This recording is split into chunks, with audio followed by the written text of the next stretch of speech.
Positibo ang naging pahayag ni US Vice President J.D. Vance ukol po sa katatapos lamang na pag-uusap sa pagitan ng Washington at Tehran sa Switzerland. Chantal Santos for the news. Naglatag na magandang pundasyon ang 3 araw na pag-uusap ng US at Iran sa Switzerland ukol sa ikaayos ng gulo sa gitnang silangan. Ayon kay Vance, 3 mahalagang bagay ang nilatag ng dalawang partido.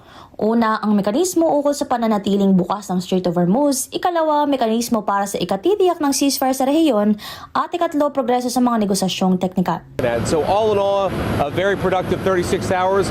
We're going to have to keep working it. The last point that I'll make is, as I told you all this morning, this is laying a foundation for what could be a truly transformed Middle East. But we haven't built the house yet. We're going to have to keep on building, and that's what we'll do. Matatanda ang binawi ng US ang sanctions sa Iran sa loob ng 60 araw mula noong Lunes. Matapos ang muntik-muntikan ng pagkaudlot ng peace deal, bunsod ng mga banta ni Pangulong Donald Trump na ituloy na naman ang gyera, nagsimula ng umusad ang trapiko ng mga barko sa Strait of Hormuz. Patuloy na ring bumababa ang presyo ng langis. Ayon kay Vance, pumayag ang Iran na papasukin sa bansa ang nuclear inspectors. Letting in the inspectors is a big deal, but again, we're going to see what they actually let the inspectors do once they're in the country. That's going to continually be a part of our negotiation. So my point is not that I trust or distrust anybody. My point is that I trust actions. And what the president has asked us to do is verify what they're doing, focus less on what they're saying. Ayon kay Vance, sinang-ayunan din ng Tehran ang pagtatatag ng mga mekanismo ukol sa frozen assets nila.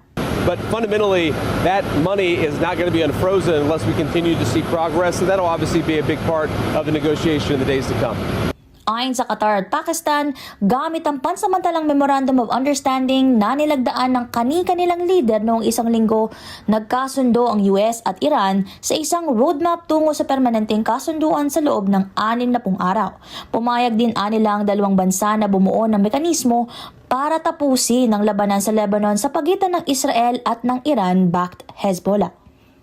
Bukas na rin ang linya ng komunikasyon upang tiyakin na ligtas na makakatawid ang commercial ships sa strait. Chantal Santos, Net25 Americas, para sa mata ng Aguila International. Trusted, connected, on point.